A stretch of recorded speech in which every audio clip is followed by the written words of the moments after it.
All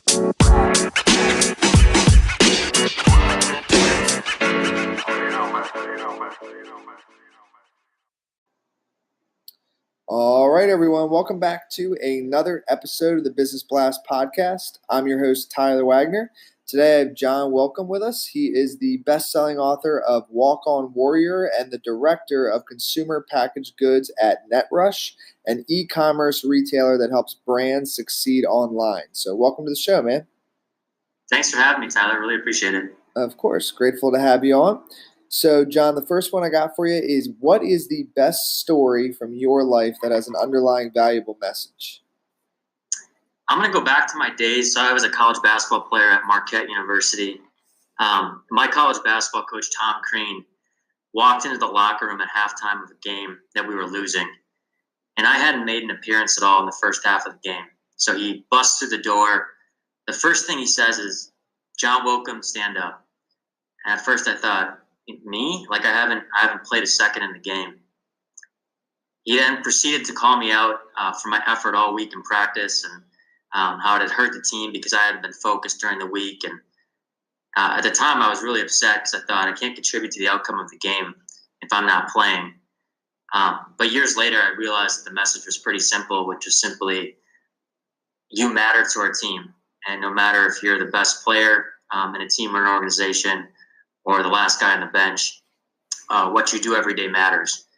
So I appreciated the fact that he held me accountable and everybody else on the team to the same level. And then, what is the most valuable piece of information we should know that's within your expertise or industry? So I don't consider myself to be an expert by any means in the author space. So I'll kind of turn to my day job, but I work in e-commerce, and obviously Amazon dominates a lot of that conversation on a weekly basis. Working closely with them, what I found to be valuable is just simply how they approach innovation. And that's, no idea is too big or too crazy. And I'll give you an example of that. Amazon actually has a patent for underwater distribution, where they will actually take containers of products, they put them into these inflatable pods. They have the ability to sink them to the bottom of a river or lake and then inflate them back up when they want to bring the product to the surface. And so when I first heard that they had even filed a patent for that, I thought, this is the most ridiculous thing I've ever heard.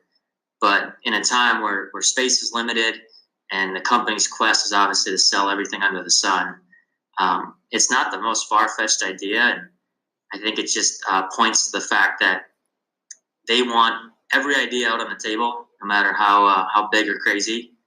And a lot of those ideas, I'm sure when people first pitched them, they never thought they'd see the light of day. And sure enough, now they're finding ways to put those into application.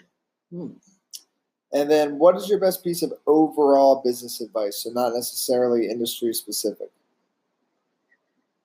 I thought about this one for a while, but for me, it's really breaking everything down into ability versus motivation. And I always think of those two things with my team, which is simply, if you lack ability or you are short on certain skills or knowledge, you have to have a plan to improve. So I always tell people to pick something and work on improving that. If you try to do 100 things at once, you'll end up learning nothing. And the second part is, you have to obviously be motivated to do what you do. And so even the best of the best, sometimes you have days when you just aren't pumped up to go to work or to maybe make that sales call. So same thing, if you're bored, what's it going to take to make a change? Do you need a mentor to hold you accountable? Do you read or listen to things that pump you up? And why are you doing what you're doing? So sometimes just even thinking about whether it's the extra money maybe you want to make, or girlfriend you're trying to impress, or family member that you're providing for, sometimes that'll get you out of bed and make sure you're doing your best. And then, if you could give your younger self one piece of advice, what would that be? I would definitely say that it's to believe in yourself at all times. It's simply you're good enough. And I always think about, if everyone actually had 100% confidence in their abilities, imagine what life would be like.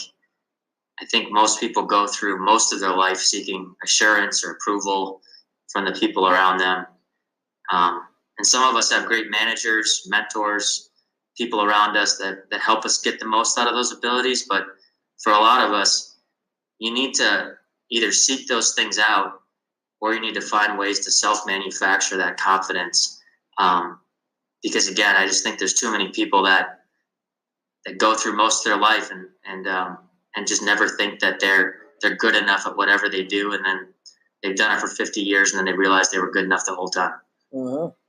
And then, in your opinion, kind of going down a different path, what is the key to happiness? I would say simply asking yourself if you're satisfied with your effort at the end of each day. I think success is the outcome of that effort, and will come eventually. If your happiness is based on what success occurs or what exactly it looks like, I think you'll always be disappointed. So the key to happiness for me is simply, are you satisfied with what you can control, and which is the effort you put out there? And you can't lie to yourself.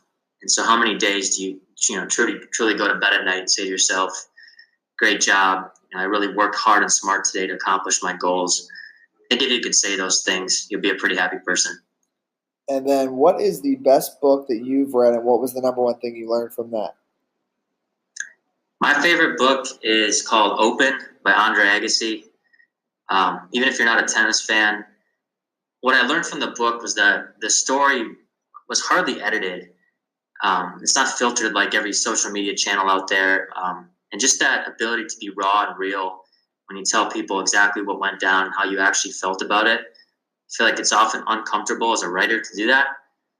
But at the same time, those are kind of the true gems, because that's real life. And I feel like even as a reader, you respect the authors who are able to go to that level of emotion, and even the times when it may make them or the various individuals in the story not look their best.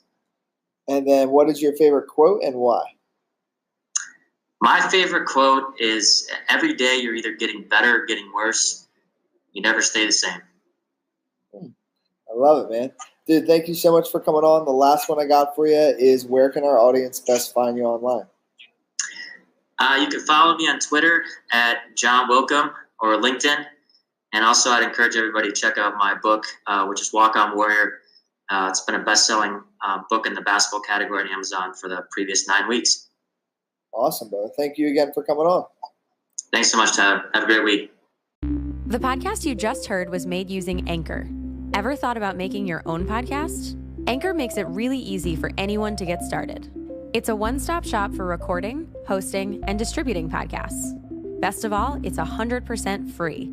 Sign up now at anchor.fm/new. That's anchor.fm/new to get started.